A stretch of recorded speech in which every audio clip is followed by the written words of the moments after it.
All right, welcome everybody to the Spine Conference.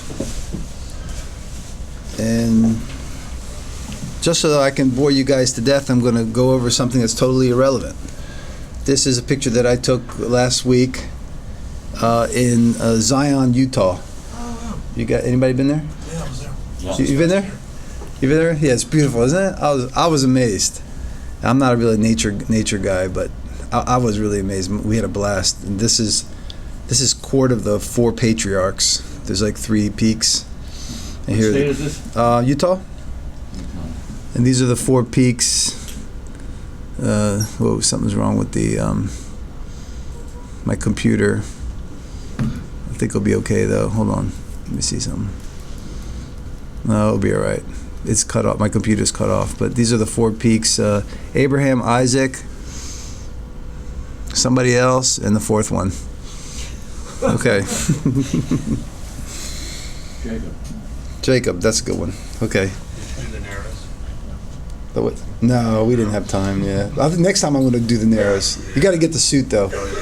Did you do the suit? No, we just did like a small little hike in. We're like, oh, this is done. I want to do the whole thing with the suit. You walk. It's like basically you go through a river. It's apparently it's beautiful. That's in the middle of a canyon. Yeah. And so it's walls that go up. Yeah. On the other side. Yeah, you're hiking into a river on this massive canyon. I'm gonna do it next year, but you have to have suits, wetsuits, and I have little kids, so Total 14 miles is what you could do if you went all the way. yeah, you need the wetsuits and the life preservers if you go with kids, and me too. I mean, I'd probably get one too, only because I have kids. If I was married, I would. If I wasn't married, I would just go without anything. It's total reckless, you know. Tough it up. Yeah, that's knucklehead before you got married. Yeah, before you're married, you're a knucklehead. After you're married, you got common sense. Yeah. Okay, so this is an interesting case, and it's a true. Everything's true. Now, I know you guys are going to think I'm lying, but everything is true about this case. It's a 52-year-old woman whose chief complaint was low back pain, severe low back pain. It was a long time ago. The year was 1998. Bill Clinton was the president. Good times. And it was my first day of work. I was at George Washington University in Washington, D.C. I just finished my fellowship, and they had kept 40 spine patients at bay so that I could see them on my first day of work. So it's really busy. And I'm like, whatever, 33 years old. I was energetic. And this woman would not get out of the wheelchair. I was like, well, can you please get out of the wheelchair so I can examine you? And she said, I cannot. It's like my back is killing me. I was like, well, how am I going to examine you? She goes, I cannot get out. So that was basically the exam. She did have motor strength, but she could just barely move from pain. She had pain for 2 to 3 months, and she was a very healthy woman. Past medical history was positive for sarcoidosis, and she was a clerical government worker, married, and I think with 2 children. Anybody want to hear ask anything else about the physical exam?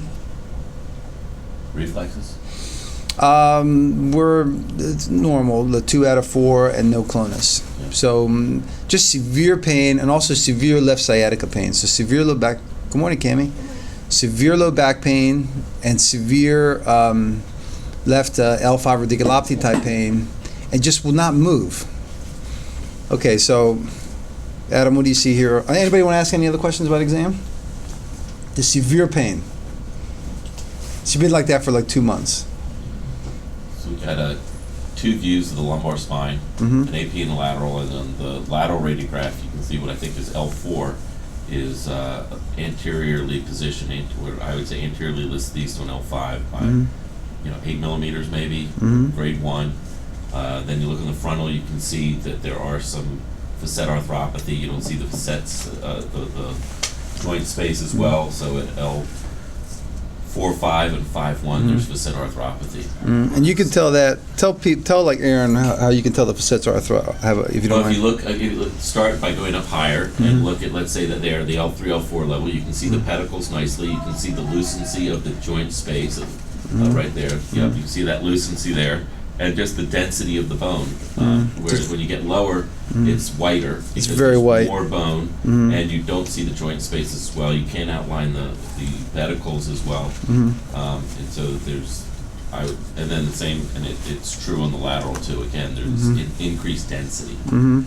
So that's telling me there's more bone laid down, and so I would call that arthropathy. Okay.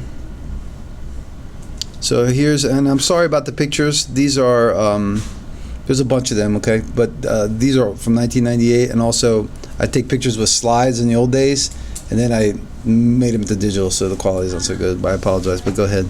So now we have an MRI, and really, let's start with the right image just because it's easier. It looks like pretty good bony alignment, good preservation of vertebral body height, good preservation of disc height. All the thoracics. You know, not really abnormally kyphotic. It's kind of normal. Okay, and this view? And now you come over here. This is L1, just so you know. Okay, 1, 2, 3. So 4, 5. There is a little bit of loss of disc height. There's a little bit of disc desiccation, and then there's some tissue. Something at L1. Oh, here, I'm sorry, some tissue. Right there, extending posterior. So the spinal canal is a little bit narrowed there from that. Okay, sorry. There's better MRI soon. Okay. Here's another cut, I think, with dye. Now, L1 is abnormal, really. You see, and there is there's severe, probably, I'm guessing, severe spinal canal stenosis there. You'll see in 1 second. Yeah, extending back to that bright tissue, extending back into the spinal canal, and then the same thing if that's 1, 2, 3, 4, 5. At 4, 5, there's a whole lot of tissue extending back into the spinal canal. Are you a little surprised from the X-ray? Yes. Me too. I was surprised. Yeah. Okay. Anything else you want to add? Okay. And it's bright on T. The interesting thing, I guess, is that's a T1. I don't know if it's T1 post-gadolinium, but it's bright. So I'm going to guess it's T1 Morning, Raj. Good morning, Dinkor. Enhancing tissue. Make sure everybody's got a seat. Nate, can you help out? Make sure everyone has a seat. So, you know, the first thing I would think of is tumor. Okay. And then because you give that history of sarcoid, I'm going to throw that out there as, you know, as a possibility. Okay, so just to Raj and Dinkar just stepped in. 55-year-old woman. This was the first day that I was in practice. She would not get out of the wheelchair. Severe low back pain and right sciatica. And her X-rays are pretty normal, but this MRI, as Adam's showing us, shows there's like a diffuse process. He thinks maybe it's a metastasis, but we got some more images to go. Does this change anything, Adam? No, but still, you can see the CSF is dark, so that still means it's a T1 weighted image. But yet you've got this bright stuff, you know, eroding into the vertebral bodies and then really causing very significant spinal canal stenosis. And it's multi-levels. So tell me, where is it? Is it, because we always, as surgeons, we always like to know where it is because we can get it out. Is it in the bone? Is it in the disc? Is it in the canal? It's mostly in the canal. It's in the canal. It's mostly, and then more than the vertebral body, it's more associated with the disc, I think, than the vertebral body, but it is eroding into the vertebral body. So it's eroding in the body, it's in the spinal canal, and the other thing is, you don't have to say it right now, but I always need to know, is it intradural or is it extradural? Can you tell yet? Or I would guess it's extradural. Okay, and usually it is, right? Like 90% of the time. Okay, here's at T10, Adam.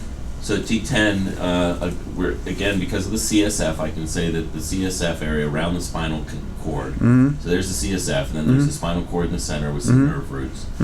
And so that's a T1 weighted image because CSF is black. So now everything that's bright is probably abnormal. And so it's into the vertebral body, it's into the neural foramina, and extending around. So it's very it's creeping. It's kind of like a growing. It's diffuse infiltrating, would you say, process? Yeah.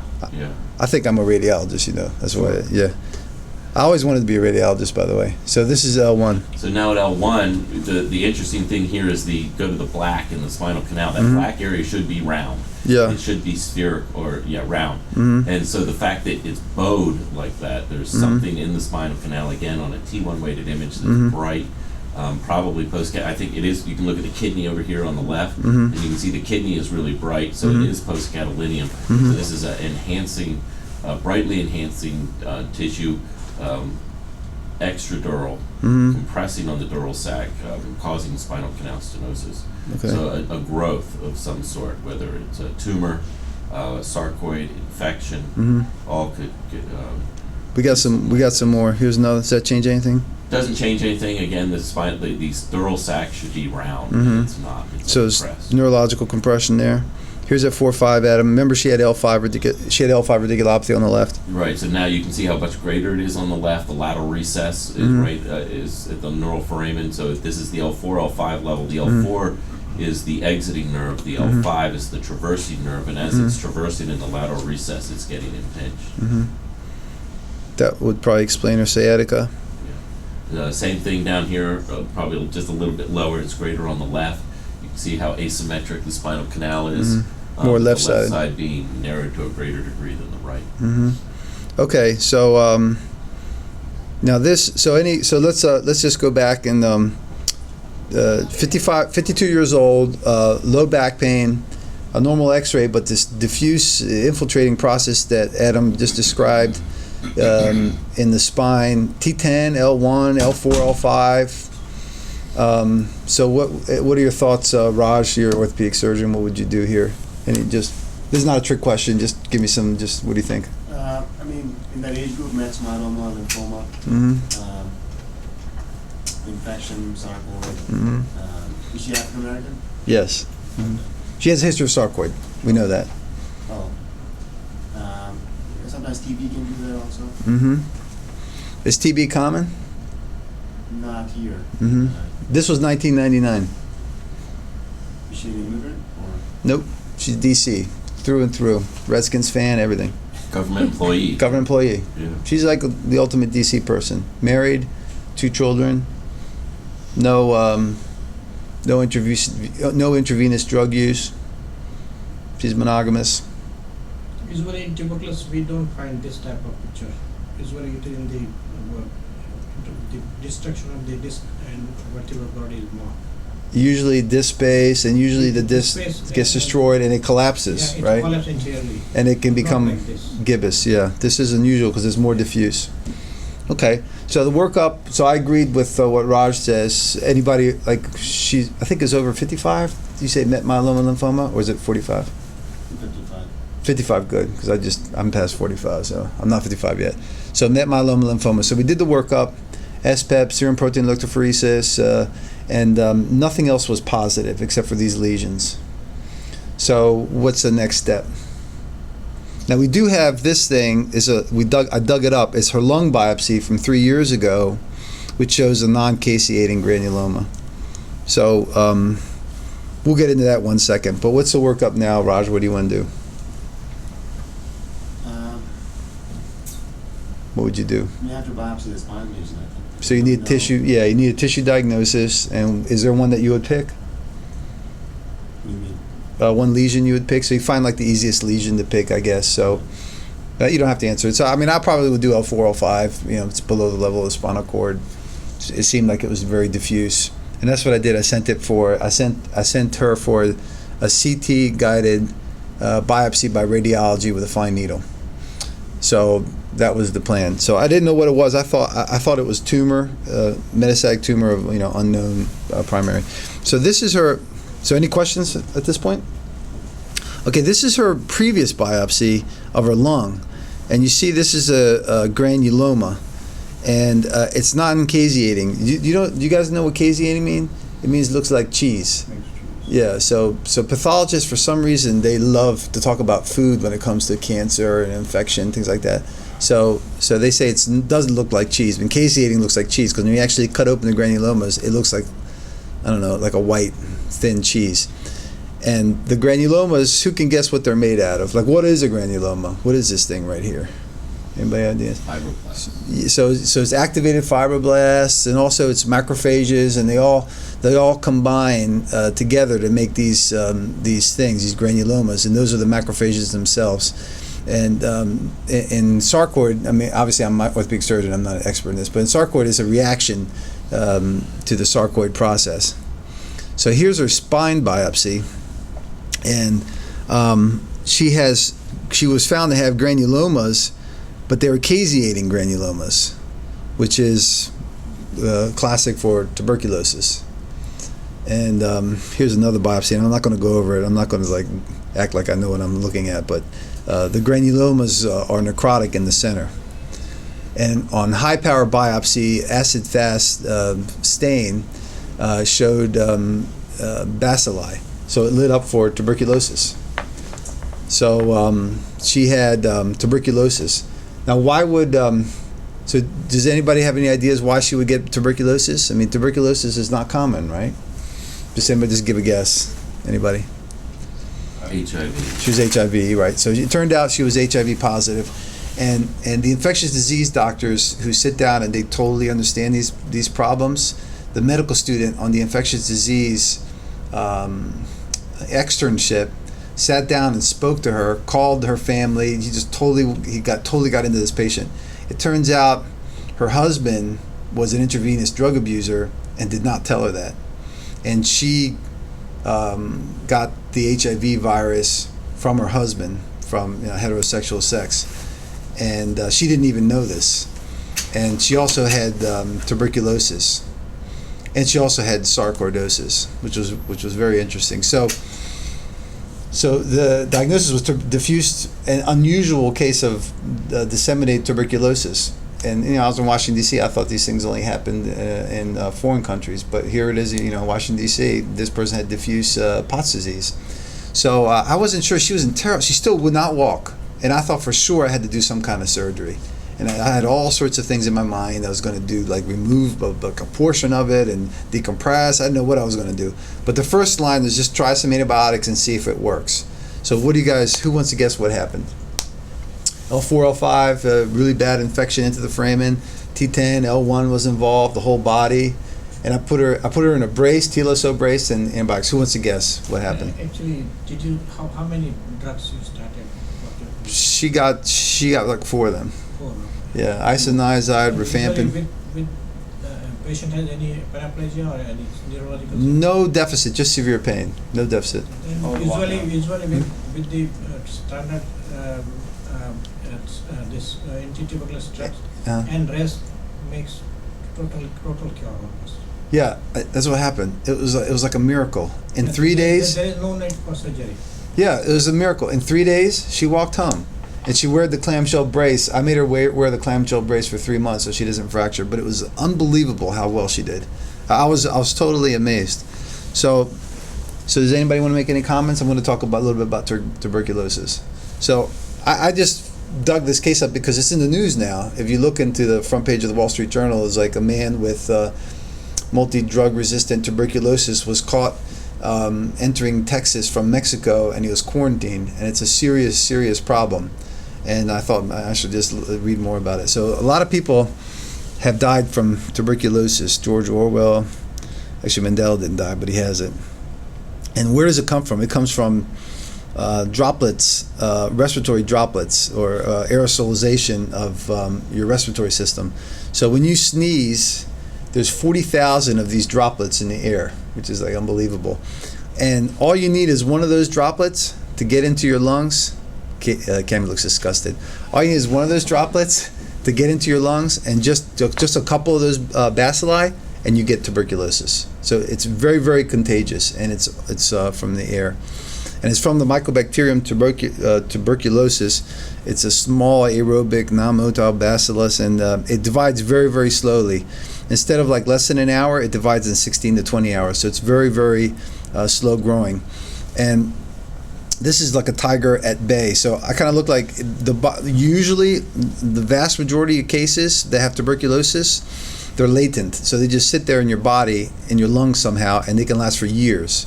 So a typical example is my dad, who came from World War II Greece. He had tuberculosis, and he's watched his entire life because it can activate at any time. So he always gets chest X-rays, but it can be in your body for your entire life and yet not be active, and it's spread by careless. This is an ad in the New York Times. Careless spitting, coughing, and sneezing can spread tuberculosis.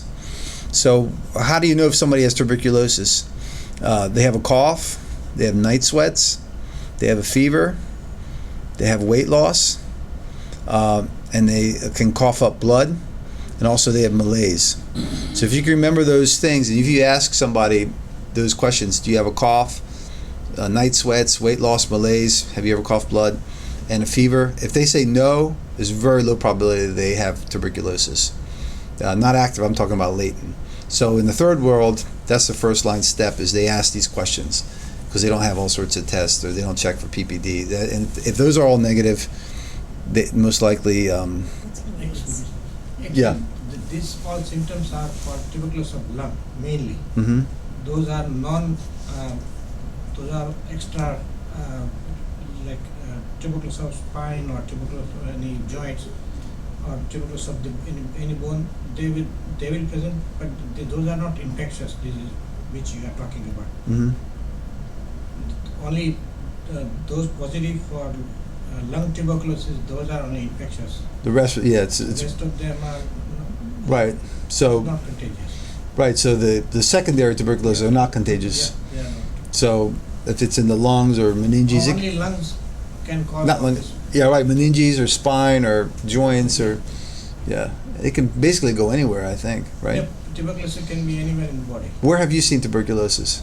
I have seen, I did practice orthopedic, I have seen Yeah. everywhere. Like what?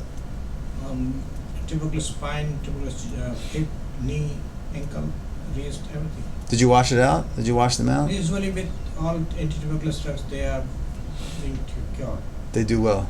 Yeah, they do that. Okay. And the other way to follow it is with serial. And many times I have seen not all constitution symptoms like cough, fever.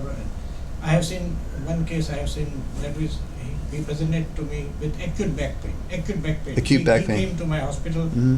at almost 2 a.m. Mm-hmm. With he was from one the inner part of the villages, and they brought the patient with acute back pain. Mhm. It suddenly started. And it was tuberculosis. Everything was negative. Mm-hmm. And I treated, I don't know when, but clinically I thought this is nothing but tuberculosis, and I started anti-tuberculosis drug. And X-ray showed almost 2 months after that. He didn't get an MRI in the village? No, we He went to Greece to get his in MRI. those days we were not having any facilities for Right. MRIs and CT scans. Right. They have to go to bigger cities. Right. So what, Adam? How do you can you diagnose tuberculosis on a chest X-ray? No. I mean, you can raise the possibility, but no. What if they say rule out? If they send you a chest X-ray and the diagnosis is rule out TB, then what goes to your mind? Well, then almost anything makes it positive, and we do that a lot because whenever somebody gets a positive PPD, the first thing that they do is they get a chest X-ray to look for pulmonary tuberculosis. So then, pretty much any, I think this one over here, the middle X-ray, with that is sort of what I'm looking for. I guess this one has this right up there, that nodule, Mhm. air fluid level up there. Mhm. I mean, the different stages of TB and the different types, whether it's the gone complex, which is the nodule in the hilum, or whether it's disseminated throughout the lungs, like on the one all the way on the right. Mm-hmm. But pretty much any abnormality within the lungs, you Mhm. could say could be TB. Mm-hmm. Okay. So just where does TB occur? This is 2011. These are the states where it's the highest incidence, and you can see Maryland and DC light up. So we're sort of in a high incidence tuberculosis area. And as far as the world is concerned, we're very low incidence, but very high incidence is Sub-Saharan Africa and Asia and India. And apparently, I think South Africa is the highest incidence of HIV and TB. And apparently, the HIV epidemic in Sub-Saharan Africa is really driving tuberculosis, and it's increasing dramatically because they have a problem with HIV disease in Sub-Saharan Africa, and these people are immunocompromised, and they also get tuberculosis. So, does anybody know where Pott's disease comes from? Pott's disease of the spine. So this is Percival Potts, 1740. First person who was diagnosed with the tuberculosis. First person to describe it, and he was from England, Bartholomew's Hospital. He was the first person to diagnose tuberculosis. Also, he was the first person ever. He was a surgeon, first person to ever attribute an environmental carcinogen, soot, that leads to cancer. So chimney sweeps used to get cancer, and he felt it was from the soot. So he was the first doctor and a surgeon, which is kind of like interesting, postulate that. And the other fact is he had an open femur fracture from a fall from a horse, and they wanted to amputate his leg because at the time that was sort of the treatment. And he talked the surgeons out of it, and he asked someone to go buy a door apparently, and he strapped him to a door, transferred him to the hospital, and treated it closed, and he healed. So he sort of saved his own leg by just washing out the wound. So that's Percival Pott. So everybody here gets a PPD test. So we check if we've been exposed to the protein, and if we're positive, the treatment is 6 months of isoniazid. So isoniazid preventive treatment. But if you have active disease, you have like 4 medicines, so rifampin, isoniazid. But this is kind of beyond my understanding. And apparently you have to treat it for a long time because they become resistant within your body, and it only takes one of those bacilli to survive, and then all of a sudden you have a resistant tuberculosis. And the highest incidence is in Azerbaijan of resistant tuberculosis, which is a big problem. In the old days, 1/5 of all people died, 100 years ago, 1/5 of all people died from tuberculosis, or 200 years ago. And it was most definite you would die. So any questions about tuberculosis?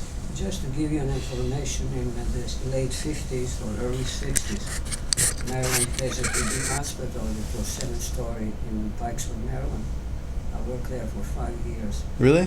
And at that time we started using the newer antibiotics other than INH, which you're talking PCA, cyclosporin, because all this stuff is ionamide.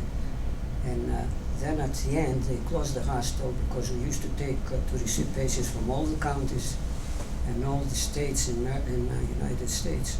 So that time, but we have seen too many with cavitary lesions, and the radiologist, our friend here, with tuberculosis, that we had an association with the University of Maryland.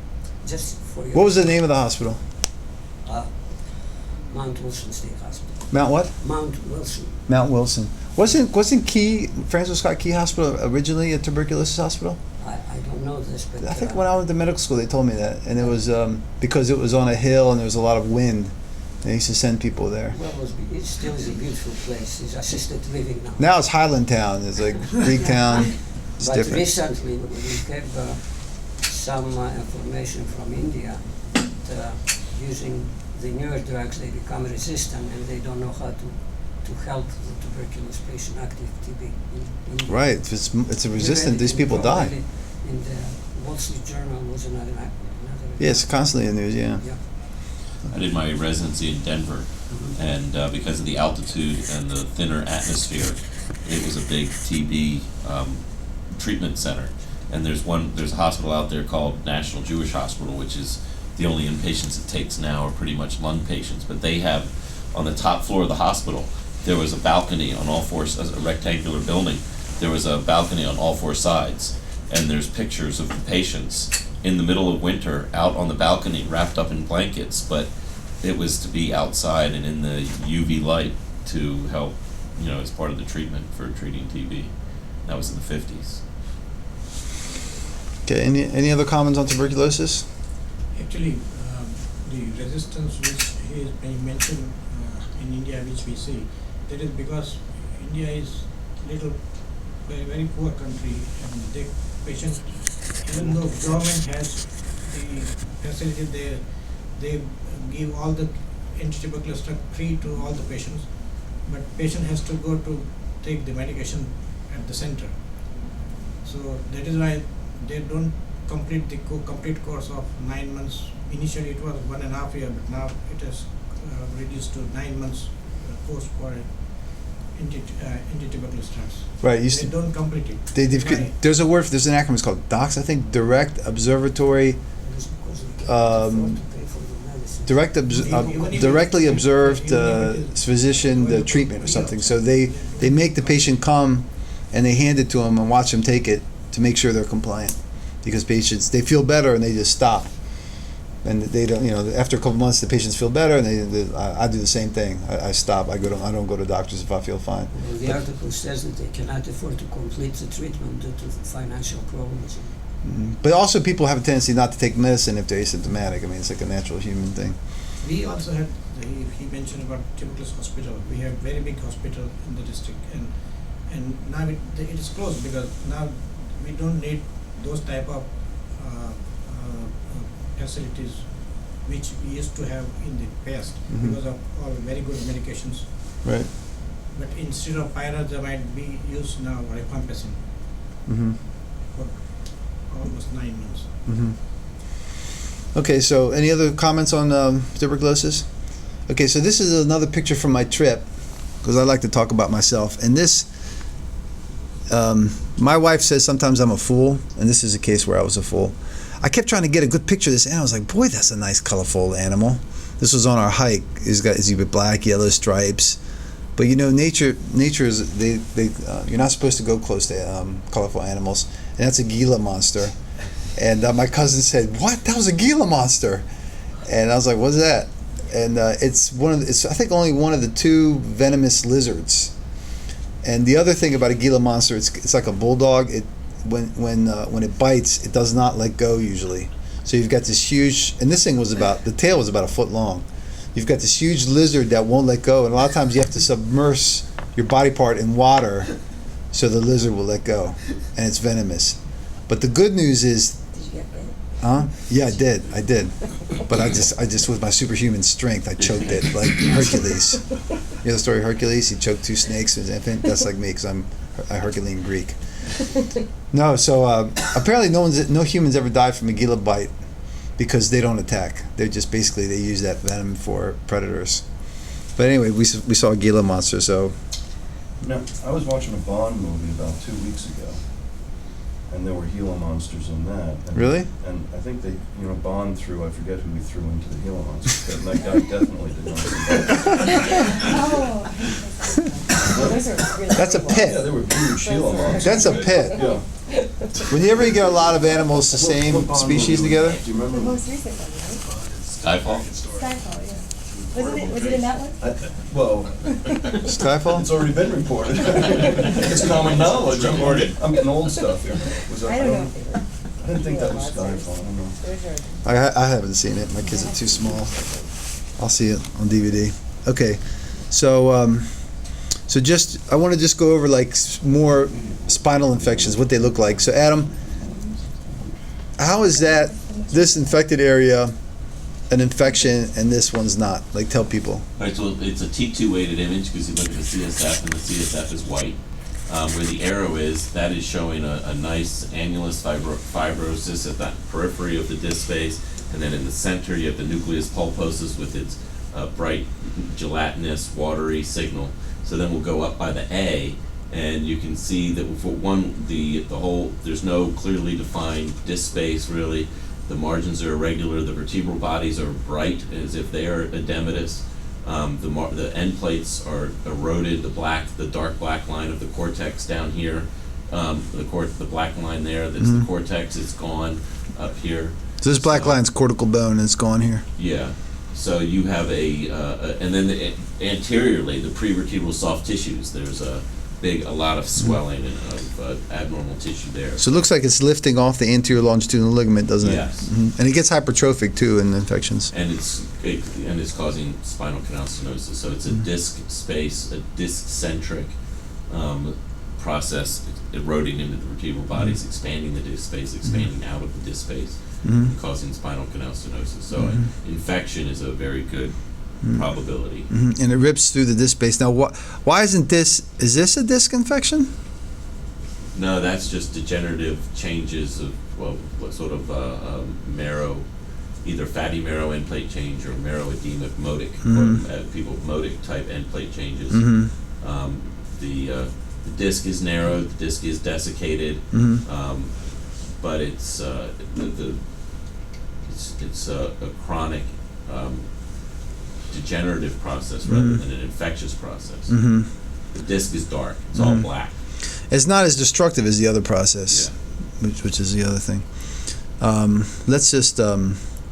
Let's keep going just quickly because I got another one. So the infections usually are they're hematogenous spread, and the vertebral bodies are very well vascularized. They have a venous plexus. This is Vatson's plexus, and they lodge into usually the vertebral body because the disc is avascular. So through the venous system, it lodges into the vertebral body, and usually, can anyone tell me why osteomyelitis usually happens in the metaphyseal areas of bones? What do you guys think, Doug or Raj? End arteries. So end artery, so it's kind of sludge, so it kind of slows down and it lodges there. It's not a really fast flow. Same in the proximal femur. And then when in the spine, it really erodes to the disc space very, very quickly because there's no vasculature there, so there's no immune system in an avascular area. Supposedly TB is one classically that goes across the disc to adjacent vertebral levels, whereas most osteo is confined and limited by goes to the disc space, but it's not usually contiguous vertebral bodies. Well, most infections, though, they start in the vertebral body and then they rip through the disc space, though. Because, don't you think, Adam? Because the disc is avascular. But They you're right. supposedly don't go across the disc Across space the disc to next- space. to the next vertebral body. Osteomyelitis? I've heard that the TB attacks disc space through the ALL, goes to the next disc space and Right. kind of, you know, Moves bumps diffusely? the skip, Right. whereas this is affected. Okay. So, this is a normal disc, which is hydrated, and this is a desiccated disc, and okay. So here's another case. We'll just go over a couple of illustrative cases. This is a 55-year-old woman who had a L3, L4 discectomy, did great, but then 6 months later kept saying her back was hurting and needed oxycodones. And the x-rays were always normal, and this is a CAT scan. And what do you think of the CAT scan, Adam? So there's erosion at the L3, L4 level. You can see the end plates are eroded, and there's a soft tissue there. The end plate's not defined. The disc space is narrowed, but they had I think a discectomy. I think he said. But She had a discectomy. so there's erosion that is centered at the level of the disc space. So what do you think this is? It's a very aggressive discectomy. Infection. No, it's an infection. And I couldn't get an MRI for some reason. I forgot why. There was Pacemaker. something like that. Actually, she did it. There was the MRI. So in this case, and this woman had an extraordinarily large abdomen. So an anterior approach would have been very, very difficult. So I chose to do a posterior approach and just remove all the disc from a backside and then weld it together, fuse it to clear infection. Okay, and so just to go over spinal infections, they usually just present with back pain 86% of the time and sometimes fever, less than half. The blood cultures sometimes are positive, and you can do a biopsy from a fine needle or an open, but notoriously the fine needle is not sensitive.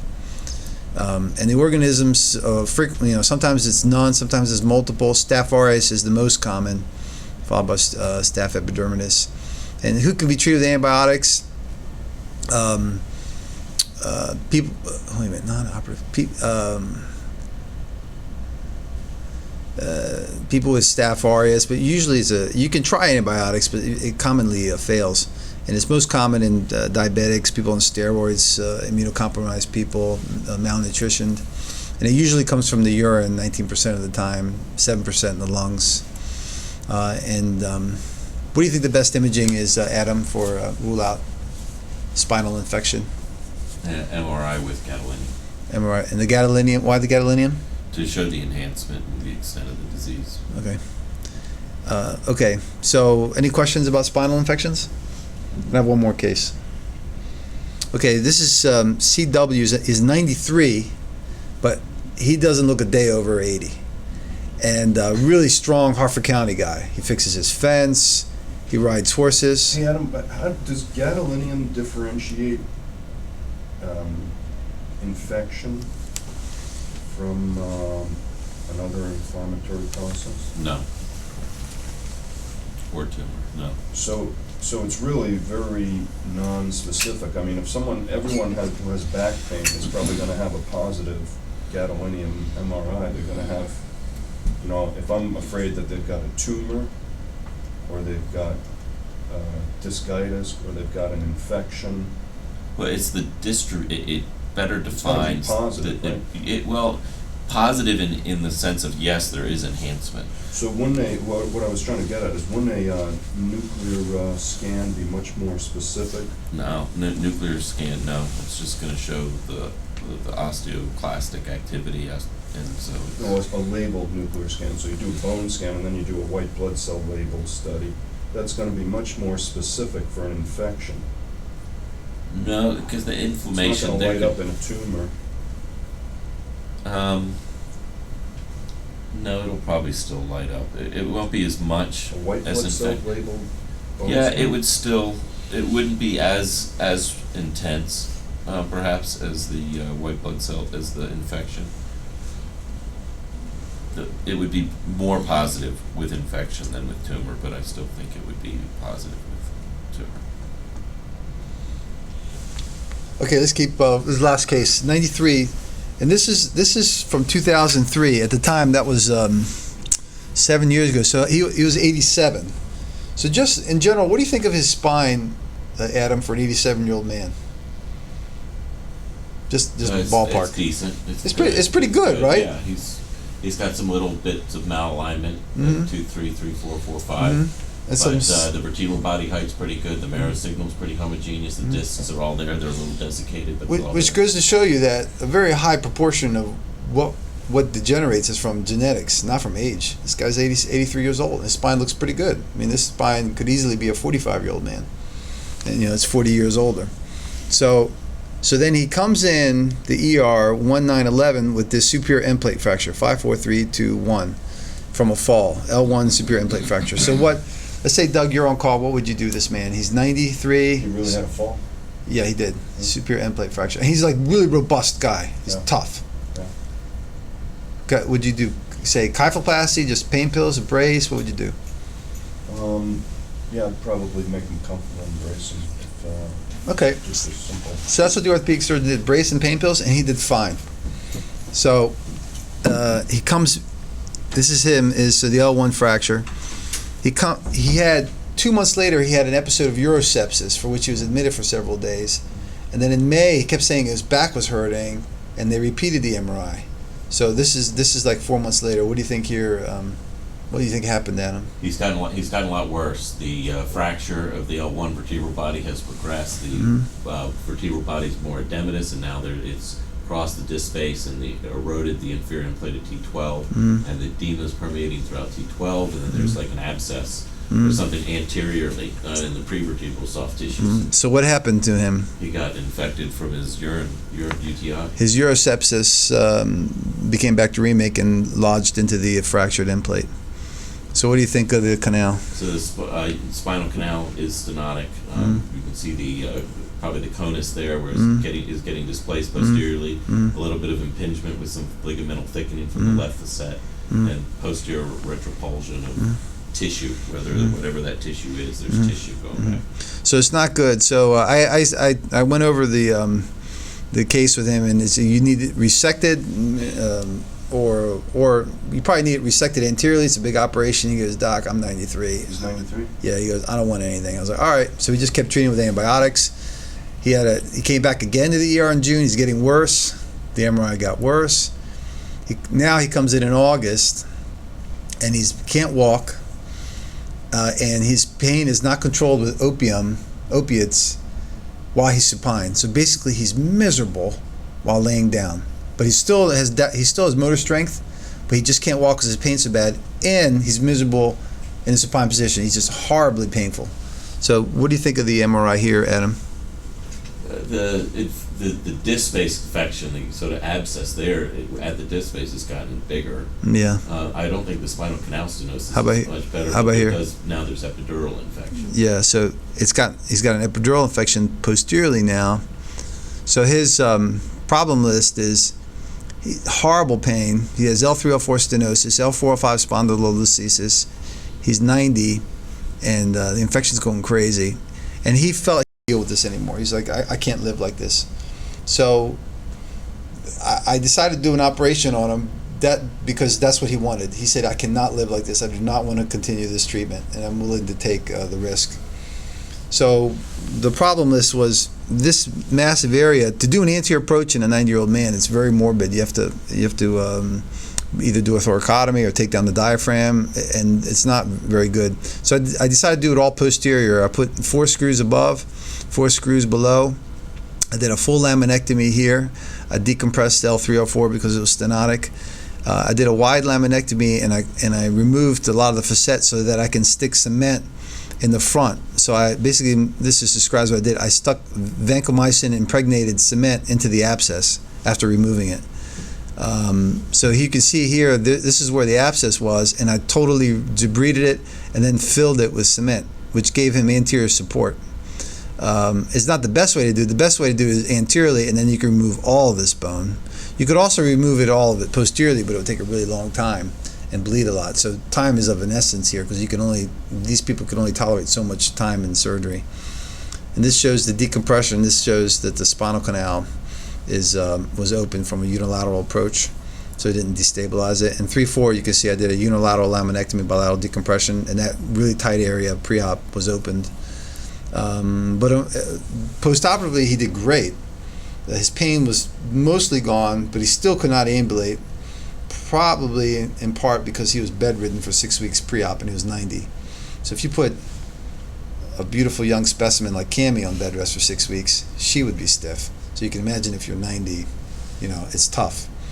And then I didn't see him back, and I called his family 3 months later, because they were very involved. He had a huge family, and he said he went to hospice. He didn't do well, and eventually he died, I think like 4 months later. So kind of a bad case. So what's the take home on that, Spiro? I mean, do you think he would have gotten better if you operated on him earlier? Yes. Or is a 90-year-old guy this is just a death sentence? Probably. But the probability, have you guys know what the probability is living from the age 90 to 91? I found this out when I got life insurance. Is for a $1 million policy, it costs $500,000 at 90. And then every year it's the same. So it's basically a coin toss. 50-50. Yeah, it's 50-50 that you'll make it to the next year. So for him, it's a coin toss if he'll make it to the next year. But people live a long time now. I mean, there's medicine's gotten really good. Yeah, they live long, but like I had a lady the other day, and I'm sort of the same way. She's like terribly deconditioned. She's had a failed total knee, sepsis 20 years ago, which was removed, and so she's had. Nate, can you hit the light? And she's been in. She's got bad COPD, and she's been in nursing home for like a month or two. She hasn't walked in like a month or two, and she's just a train wreck, and she has a femur fracture with a septic knee. How old is she? She's like 79, but physiologically she's like 110. She's just morbidly obese, sort of. I'm not very good at describing obesity, but like some people have obesity where it's just in their stomach, and some people have. Yeah, but some people have where they're like legs.